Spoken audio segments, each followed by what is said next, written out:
Okay, hi everyone, I'm Smita Krishnaswamy. I'm at Yale in genetics, computer science, and some other institutes there. Today I'll be talking about a concept called Manifold-Learning and how we use that a lot in my labs to really understand big biological data with an emphasis on single-cell data, which Jeff also talked about, single-cell RNA sequencing data. So it's similar data types. Right now in biology, we have a lot of different data measurement modalities that yield high-dimensional data in terms that there's many, many channels that are measured, or in the case of single-cell RNA sequencing, there can be genes that are 20,000 genes, or if you count isoforms, even more, that are sequenced. You can have something like this high-C data, where you're profiling hundreds of thousands of genomic locations. So this data, it provides challenges because this kind of high dimensionality is hard for humans to understand, hard for computers to process as well. The second challenge that we have with biological technologies is that it's very high throughput. So there's even millions of cells that are being measured in RNA sequencing now. There was like a 1.3 million cell data set that was just released. And just the number of cells per measurement is increasing a lot. And this is just sort of a computational problem as well. And finally, the systems under measurement are heterogeneous. So Jeff talked about getting cells that are sort of under some sort of developmental transitional trajectory, which I'll also be talking about. But there's many, many different kinds of transitional processes happening in your body. And whenever you get a sampling of cells, you have cells that are very different from each other, either in terms of end-state differentiation or where they're going. So the computational challenges that these provide are what we look at in my lab. So some of the challenges, but not all of them, are basically how do we look at this high-dimensional, high-throughput, noisy data. And this data set, because of its high dimensionality, even if you have hundreds of thousands of cells, you're not going to be filling the state space. So you'll have a lot of sparsity inherently. There can be a lot of noise, both due to measurement artifact and the fact that biology is naturally stochastic. And a lot of the relationships and modalities are nonlinear. For example, if you have one molecule stimulating another molecule, it's going to be capped. There's not an infinite amount of protein in your cell. So you'll have nonlinearity somewhere peeping in.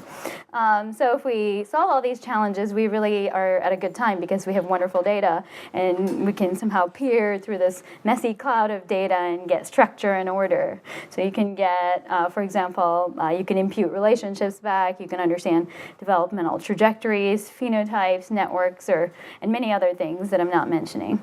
So today I'll talk a little bit about how the manifold assumption and related methods can help you kind of get at this, can get you from this nebulous cloud of impossible data down to structure that you can understand.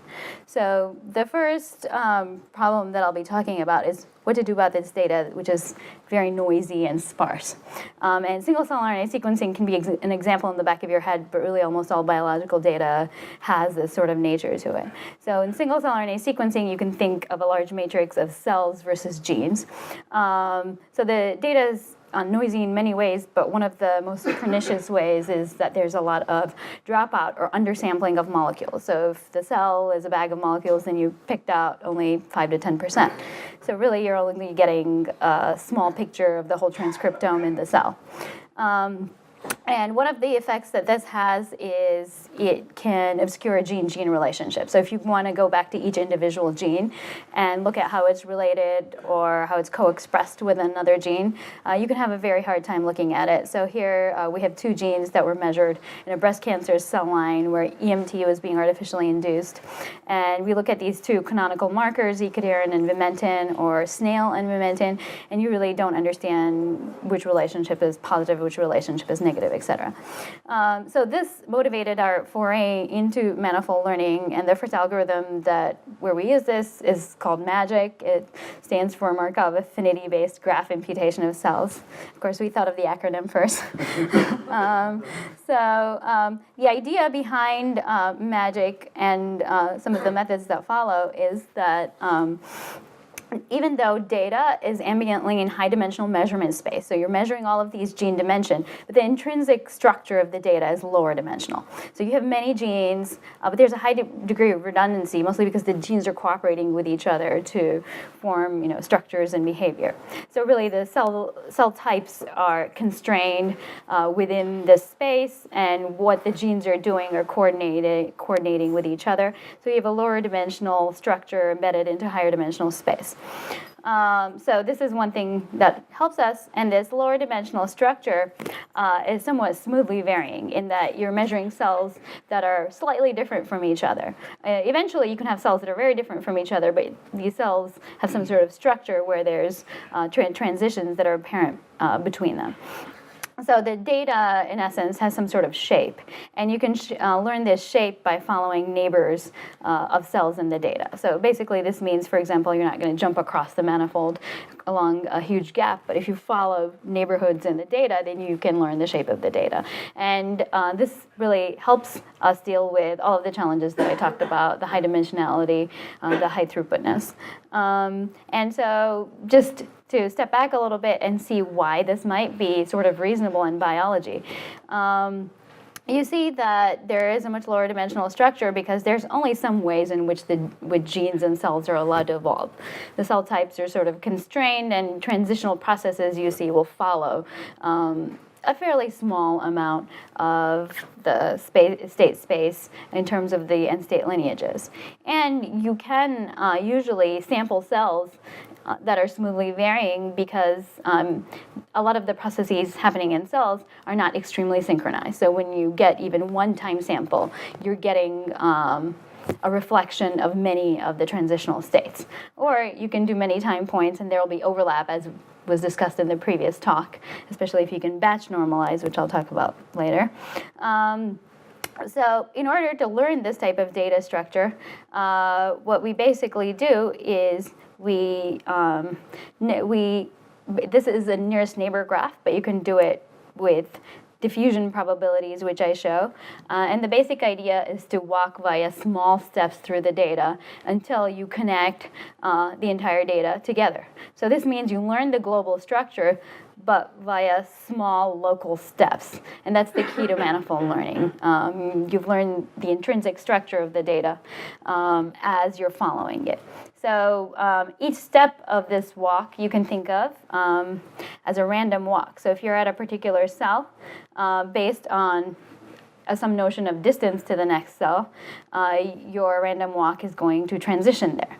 And this sort of has the effect of denoising because it'll be very a rare event to transition to an outlier because there's not many paths that go through the outlier. So it's heavily weighted by the probability that you'll follow sort of the denser part of the data. And so it turns out that this random walk is also equivalent to diffusion on the graph. So if you use a diffusion operator on a graph, you'll get this behavior. And this is the math that I basically use in the first part of this talk. So this is basically how you use a diffusion operator or create one. Here, again, we have the cells versus genes, so this is data. You calculate distances between the data. We actually use Euclidean distances. And this will tell you sort of globally in the Euclidean space what's going on. But again, we don't want the global distances. We want to follow the data in small steps. So we localize these distances by sending the distance through a kernel. So this will give you localized steps or affinities. And then you Markov normalize these affinities to get walking probabilities. And the way MAGIC works, or corrects and imputes the data, is it takes this Markov normalized affinity matrix and we raise it to the t. That means that it'll give you the probability of all t-step walks through the data. And now this matrix contains the manifold neighbors, or neighbors within the intrinsic structure of the data. So then if you multiply it by the original data, you get imputed data. Does your distance take into account that different cells could have different numbers of reads? And you would be more confident about a cell's position if it had more reads? So we normalize reads. So the main idea here is that not that we want sort of the exact number of cells. So the distance is not biased by the number of reads because we normalize that out. But basically, it turns out that because you have such high dimensional data, even without something like magic, you can cluster fairly well.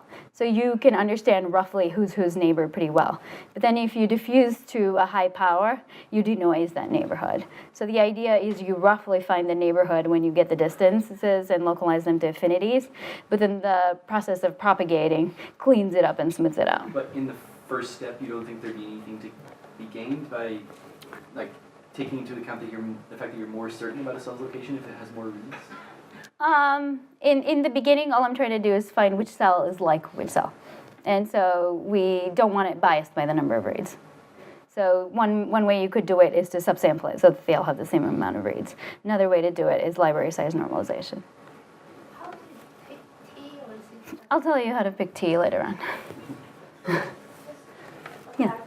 So in the first study, you compute the pairwise distance. What do you do with the genes that are missing? We don't do anything with the genes that are missing. So for every pair of cells, you are basically taking the set of genes that are measured in both cells that have now. We just take the vector, the whole vector, and we take the Euclidean distance between the whole vector and the other vector. A cell is a vector of genes. We library size normalize it. The zeros are, so you're assuming zeros are actually measured zeros. The whole idea of magic is to impute the zeros back. So that's what the algorithm does. So a priori, we don't assume anything about zeros or non-zeros because the whole matrix is undersampled. So we don't treat zeros as special from non-zeros. So the whole matrix is undersampled, and magic is based on the assumption that you can roughly find the neighbors of cells, which based on the performance of clustering algorithms that came out before magic is a fairly reasonable assumption in single-cell RNA sequencing data. You mentioned there is some missing data in the data matrix, but you calculate the distance at the step 2 before you impute the data. Then when you are calculating the distance in step 2, how do you deal with it? So we don't deal with the missing data at that point. The whole point of the algorithm, magic algorithms, to impute back data. But for Euclidean distance, you need pairwise compute. Yeah, we compute the distances on whatever data we have. Maybe related to that, the Euclidean distance, do you compute it on the individual transcripts or on like PCA space? PCA space. Okay, so that would actually have an effect of basically smoothing over a lot of missing data, right? Mm-hmm. Depending on how many PCs you use, which would make a lot more sense. So the neighborhood is refined as you diffuse through the data because you're imputing values back as you diffuse through the data.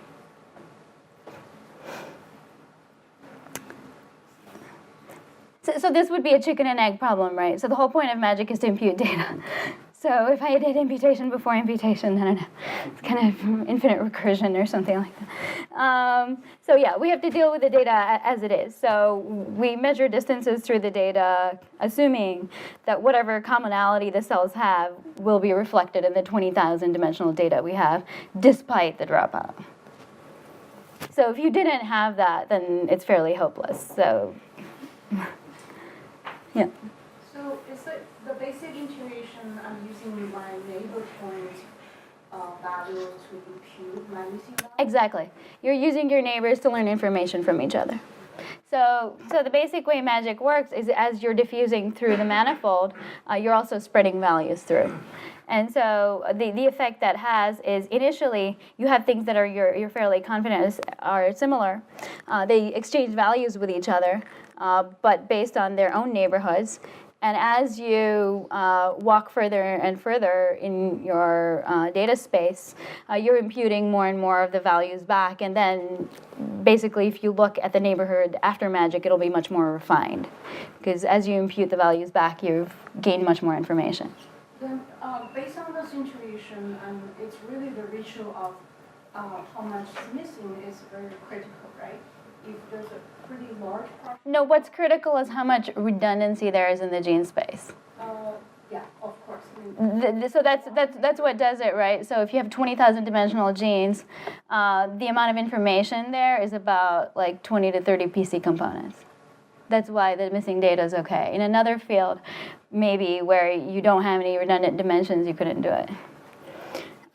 So basically, as you diffuse more steps, you get more of this behavior. And here I'm showing you a little animation that shows that. So as the cells learn from each other, you're reimputing the values back, and you're reimputing the shapes of the relationships. And there was no linearity assumed in this, so you can get back nonlinear relationships. And you can validate this as well. You can validate this usually either with artificial or data that doesn't actually have dropout.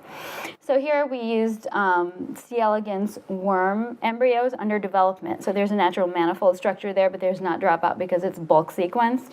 We artificially dropped the data out, and then we reimputed it back. And you can actually see it's cleaner than the original data because this process is a general manifold denoising process. And so it cleans more than just the dropout. So for example, we can recapitulate the time trends that used to exist in the data. So after a dropout, you see you destroy the relationships, and when you impute it back, you can get the relationships back. So now that you have the gene-gene relationships all back, what sorts of things can you do? There's a lot of things, but we did two particular things with our epithelial to mesenchymal transition data set. So a lot of people cluster their data. When there's natural cluster structure, that would be a good thing to do. We saw a continual structure, so we performed archetypal analysis.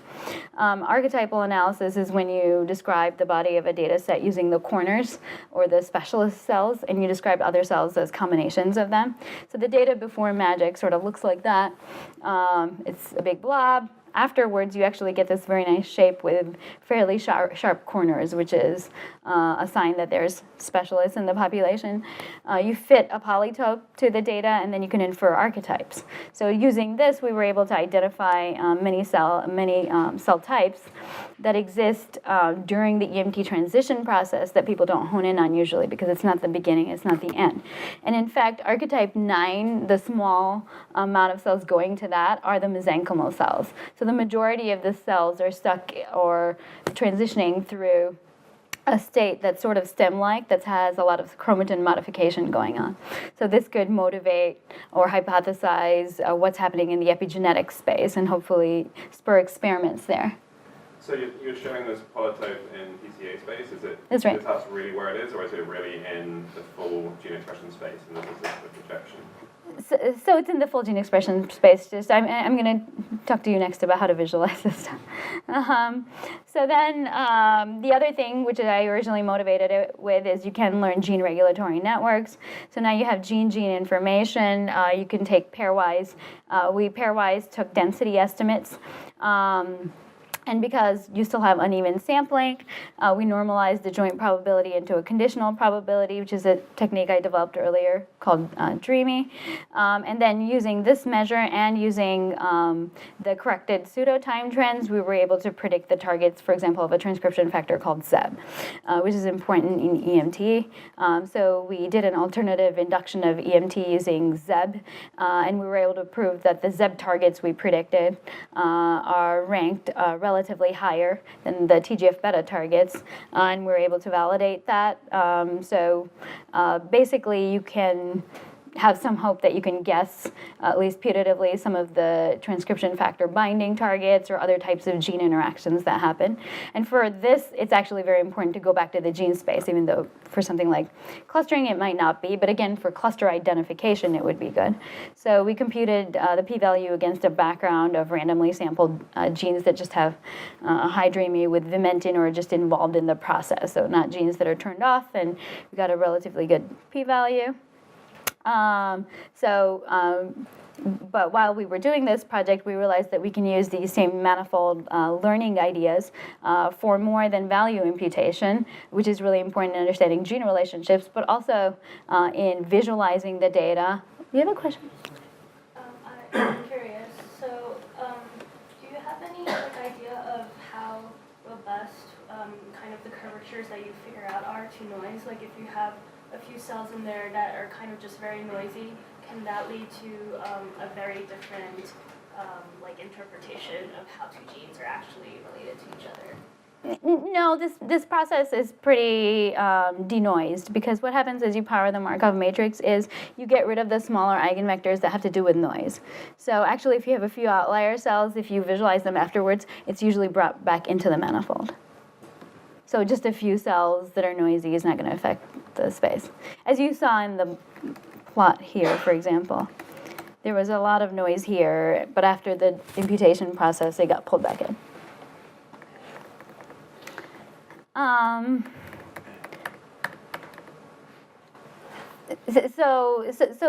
So the magic algorithm basically was a manifold denoising algorithm. So it denoises cells back onto the manifold by learning the manifold. And it can learn the manifold even despite the noisy data that you have, because there's an underlying common strong dimensions that you can pick up from the data. My question is, how do you know that what you learned is the true manifold? As opposed to? As opposed to, like overfitting. Yeah, so I showed two different methods where you can see that, right? You can artificially drop out data, impute it back, and see that the relationships are what we said they were. And another way you can do it is by conducting biological experiments, like this experiment. So those are basically how you can tell. At all at doing dropout from high coverage single cells, or like fluid or something, and like then? Yeah, we did that. Okay. Yep. So we did it from bulk, we did it from high coverage, we did it from artificial data, all sorts of, anything we could do. So the main idea of FATE is to, again, use the idea of manifold learning, but then figure out how to use them, how to visualize it in just a couple of dimensions to understand how data is visualized. So the main idea in FATE is that we preserve some sort of distances in low dimensions, but these aren't the Euclidean distances that, for example, MDS preserves, or covariance distance that PCA preserves, but it is a sort of manifold distance that is preserved, but in low dimensions. So I'm going to show the FATE method on these two data sets. One is this artificial tree that was basically drawn, added noise, and rotated into high dimensions. Another is single-cell RNA sequencing data from embryoid body differentiation. So here's a comparison of FATE, just so you see what the goal is. Against other methods of visualizations that are there. So you have an artificial tree that's rendered with PCA. So this is a common method of visualization where people run PCA on the data. They take PC1 versus PC2. These are the first two highest ranking PC components, and then you visualize the data that way.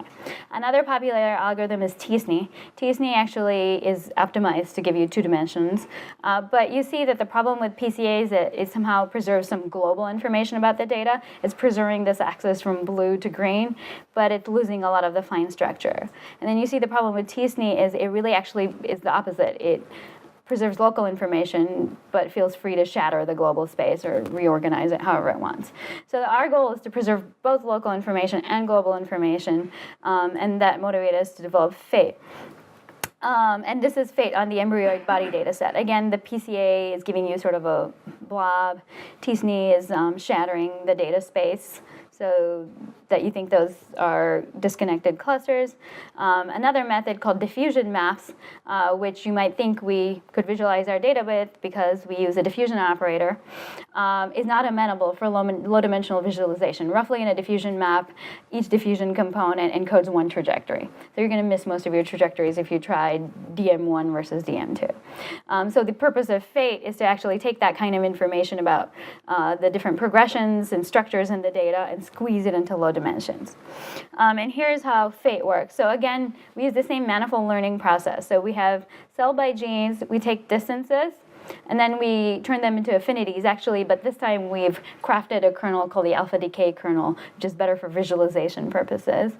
And then we power the diffusion operator to a particular time t, and now what we have are probabilities for each cell transitioning to every other cell.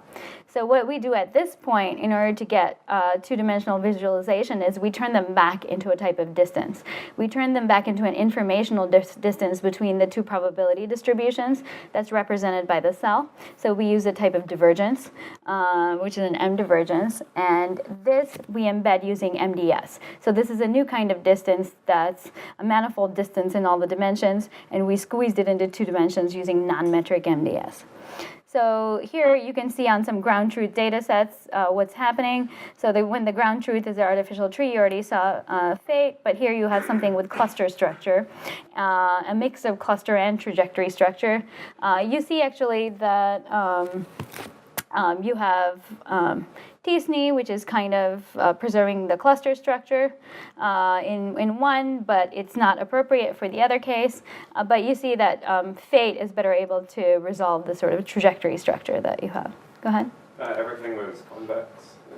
Like, is there any stochasticity in like initialization? No, there's no stochasticity. If you run fate over and over again, you get the exact same plot.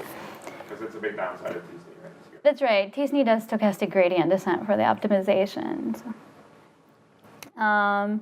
So the time of diffusion, somebody asked about that. So this is how we normally do time of diffusion. What happens is if you measure the amount of information in your diffusion operator, as you power T, things are getting smoother and you're low-pass filtering the matrix in terms of the eigenvalues. The lower eigenvalues are going away. But you see that in the beginning, this is very rapid. So this is the part of the powering where you're getting rid of the noise. But later, things flatten out, and that's where we think more of the biological signal is. So we do sort of a knee point analysis of this, and we pick something that's just past the knee. And that's what we recommend for fate and also magic, more or less. And so once you pick the T correctly and you've rendered fate, then you can look at, for example, the embryoid body system, and you can look at all the structures in here. So the structures in here, we're fairly confident correspond to real progressions. And so we were able to do, for example, sorting experiments using surface markers that we picked out here. And the sorting experiments will let us hone in on specific structures or specific connections in here. And that's how one of the ways we're hoping to aid biologists. But really, fate is data type agnostic. So we've tried it on gut microbiome data, SNP data, also natively networked data that doesn't maybe have features, Hi-C data, Facebook data. So it always seems to give us interesting structures that we're hoping the relevant biologists will follow up, and a lot of times they have, and they tell us interesting things they're finding with it. We also tried it on Frey faces data just for fun, and I'm showing you what the trajectories there are. So there's a lot of data types that have trajectory structure, not just biological data. So in the last part of my talk, I'm going to show you that diffusion operators are not the only way you can learn the manifold. You can also use deep learning to learn manifolds. Did you have a question? Well, I was just going to ask if instead of time axis, you tried other, like instead of time, you tried other things along that axis. Did you look at? Along which axis? The time axis? Oh, yeah. We looked at gene trends during the axis and things like that. Is that what you mean? Yeah. Yeah. It's in the paper, which you can see on bioRxiv. So I talked a lot about using the diffusion operator, which can have some scalability problems. So we tried to learn manifolds with deep networks. And the first project that we came out with for this is called SASI. SASI actually is an autoencoder that does a lot of different single-cell tasks. So it can do clustering, imputation, visualization. It doesn't yet do pseudo-time, and we're sort of working on that. It also does batch normalization, which somebody talked about. And the reason it can do that is because the different layers of a deep network can be regularized in different ways to detect different types of patterns. So actually, it's sort of a one-man single-cell processing tool. And so the idea of a deep neural network, most of you know, is you have input dimensions and you have output dimensions, and there's some number of hidden layers. But the thing about the autoencoder is that the input is equal to the output. The aim of the autoencoder is to make the input equal to the output, but via this informational bottleneck. So it cannot be exactly equal, and this forces the autoencoder to learn low-dimensional good representations of the data, aka manifold representations of the data in its hidden layers. So So in Saucy, we also have this kind of an autoencoder. So the purpose of the autoencoder is to take the data and recreate it. But because it has an informational bottleneck, we actually get denoised data at the output, because the first thing that a dimensionality reduction algorithm wants to remove is the noise. Because if you remove the signal, it's going to be drastically different, and you'll get a large error in your gradient descent. So the next layer here, and actually my student said he changed where this layer is, but I didn't have time to update the slides. But he said it's now in the decoding layer. But the next layer here has a special regularization that I'll talk about for a second that automatically picks out clusters from the data. And the embedding layer is designed for two things. One is to provide a visualization of the data, but it's also to batch normalize the data. So I'm just going to go through some of the functions. So by providing a two-dimensional bottleneck layer, you can automatically visualize the data. And you can sort of turn the knob between if you want the visualization to be more t-SNE-like or PCA-like, depending on how much of the next regularization you put in. So this is the regularization that we have for clustering. So the goal of this regularization is to encode every cell, for example, in this red cluster by the same activations in the hidden layer appropriately. So we binarize the hidden layer, but when it's binarized, we want it to roughly have the same code. So that way, if we read out the binarized code for each cell, it would tell us which cluster is this going to. So we want good spacing between the code, and the codes have to be coherent to the clusters that are in the data. So for this, we came up with a regularization that we call the information dimension regularization. So what it's basically aiming for is low activation entropy in that layer. So if you have high activation entropy, you'll have 0.5, 0.5, 0.5 all through. If you have low activation entropy, it encourages zeros and ones, so basically some sort of binary code. And whatever code it's encouraging has to recreate the data, so it has to be informative enough. So we see that with no regularization, you get a lot of activations. With L1 regularization, you're sort of avoiding the one, but still not the same behavior. With the ID regularization, you are getting this binary-like code, and then you just discretize it by dividing, and there's a large range that it's robust to. So this basically takes some sort of an analog input and gives it a digital representation that we can color as clusters. So this is mass cytometry data. Go ahead. Sorry, so the entropy is per node? The entropy actually is, here, I'll show you. So these are the activation values. So we pretend like those values are probabilities, and we use the expression of Shannon entropy. Right. So we're fuzzy counting the activations. I think I'm trying to ask if the sum is across all the nodes. Mm-hmm. It's the sum is across all the nodes, the activations of all the nodes. You have a question, somebody? I was saying in that layer. In that layer. And it assumes that that layer is composed based on the number of clusters that you want. Is that an input to the algorithm? No. It's not an input to the algorithm, but we can tweak the resolution of the clusters based on how much of this penalty we put into the final penalty that's being optimized. So if you want few clusters, you'd put in this regularization at a higher rate. If you only have two nodes there, then you only have so many binary states. That's true, but we usually have a lot more nodes than we upper bound it, I would say. But so it's not strictly an input to the algorithm, but you can tweak the resolution of the clusters you're getting to some extent, and we're examining this behavior a little bit more. And so you can, of course, go back. The purpose of this is to go back to the data and see how these different clusters were formed. But more relevantly, what we would want to do is we want to take these kinds of measurements that come from many patients and see how the clusters compare between the patients. And that's really why we need something like an autoencoder that really scales so well.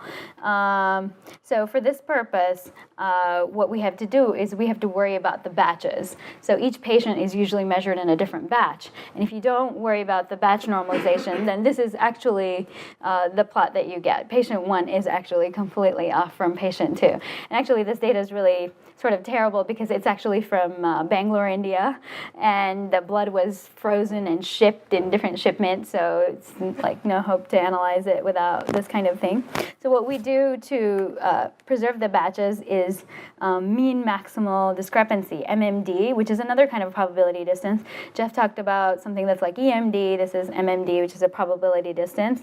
And this probability distance doesn't really require a kernel. It's a batch level penalty that penalizes based on the affinity between the different points within the batch. And you see that after the MMD regularization, you're able to preserve it. But it can't morph the data in any way it wants because, again, it still has to recreate the data.